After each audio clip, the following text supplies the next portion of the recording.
This video is sponsored by Supply Handlers.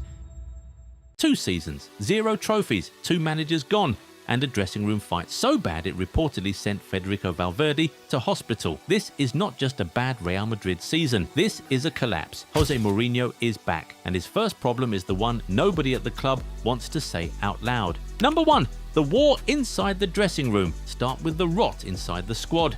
Madrid did not just lose games, they started turning on each other. The worst flashpoint came when Federico Valverde and Aurelian Tchouaméni reportedly came to blows. Even before that, Xabi Alonso had reportedly seen the squad as impossible to coach, with player power running wild. That is exactly why Perez wanted Mourinho. No manager walks into chaos and changes the temperature like him. He brings authority, fear, and that feeling that nobody is safe anymore. And this time, he may have help. Pepe will reportedly join Mourinho's staff, which could be massive. There has also been talk of Toni Kroos potentially being involved, giving Mourinho a calm voice the players still respect. But the warning is obvious. Mourinho has been here before, and it turned toxic. His first spell ended with fights against Casillas, Ramos, Pepe, and even Cristiano Ronaldo. Job 1 is brutal. Stop the factions. Kill the player power. Make every player understand who is in charge. Number 2, the leadership vacuum. Order is one thing, leadership is another, and Madrid are running short of it. Carvajal is gone. In recent years, Madrid have already lost Ramos, Marcelo, Benzema, Nacho, Kroos, Modric, and Lucas Vázquez.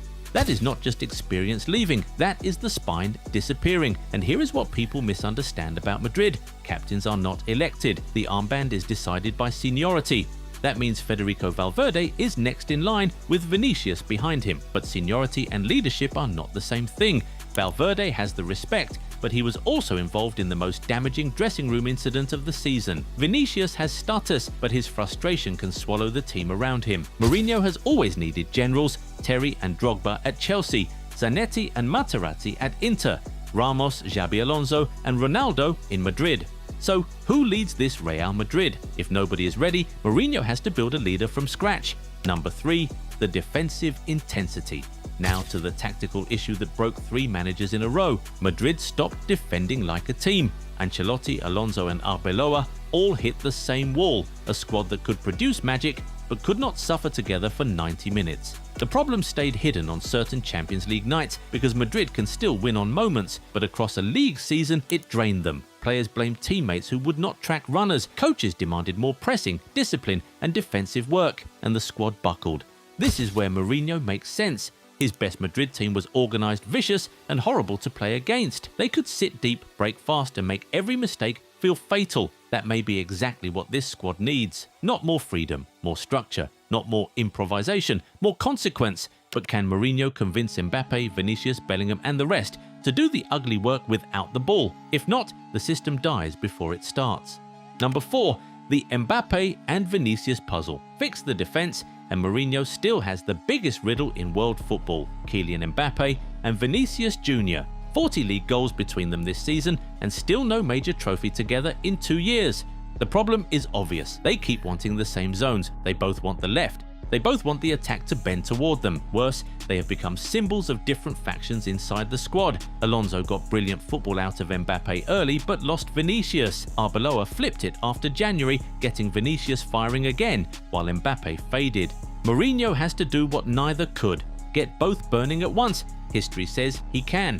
This is the coach who helped Ronaldo produce a 60-goal season and convinced Samuel Eto'o to become a defensive winger at Inter. But can he do it in 2026? There is also the contract problem. Vinicius is out of contract next June, with talks stalled. Perez said there was no rush, but no rush can quickly become a crisis. If Mourinho fixes Mbappe but loses Vinicius, Madrid are not rebuilt. They are just rearranged. Number 5, the number 10 logjam. Behind those two sits another problem: Jude Bellingham. This season he called himself a victim of his own versatility, and it is hard to argue. He was moved between roles, pulled away from his most dangerous zones, and never fully recovered the attacking freedom of his first season in Spain. 8 goals and 5 assists is not bad for most midfielders. For Bellingham, it felt like a bad dream. Mbappe's arrival changed the attack. Jude was no longer always the main chaos maker. Sometimes he was covering, sometimes he was linking, sometimes he was floating between jobs. Mourinho has to end that. Pick a role, define it, leave him there, then add Nico Paz. After running the show on loan at Como, he now looks set to return through Madrid's buyback clause. great on paper, complicated in reality, because Mourinho now has Bellingham, Nico Paz, Arda Güler and Brahim Diaz fighting for creative minutes. That is not depth unless there is a plan. Without one, it becomes wasted talent. Number 6. Clearing the deadwood. Before Madrid can rebuild, they have to cut. Reports suggest they may need sales before serious spending, giving Mourinho one brutal job: audit the squad. Who still belongs here? Camavinga, Ceballos, Asensio, Mendy and Gonzalo Garcia have been floated around the exit door. Some may even question whether Tchouaméni or Valverde has to go after the dressing room fight. And if Vinicius refuses to renew while the Mbappe-Vini dilemma remains unsolved, Madrid may face the nightmare sale too. Mourinho has never been sentimental. After a season this bad, tiny adjustments are not enough. Number 7. The signings. Florentino Perez won the election on June 7th and locked himself in as president through 2030, and the spending can now start. Madrid's defense needs serious work. Alaba and Carvajal's exit leaves a gap. Milito and Mendy's fitness record remains a concern.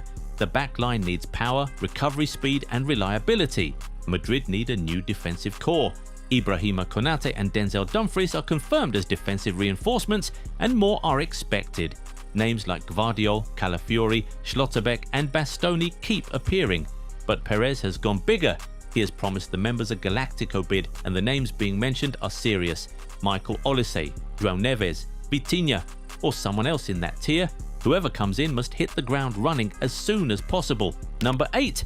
Win back the Bernabeu. Finally, Mourinho has to win back the stadium because the fans have turned.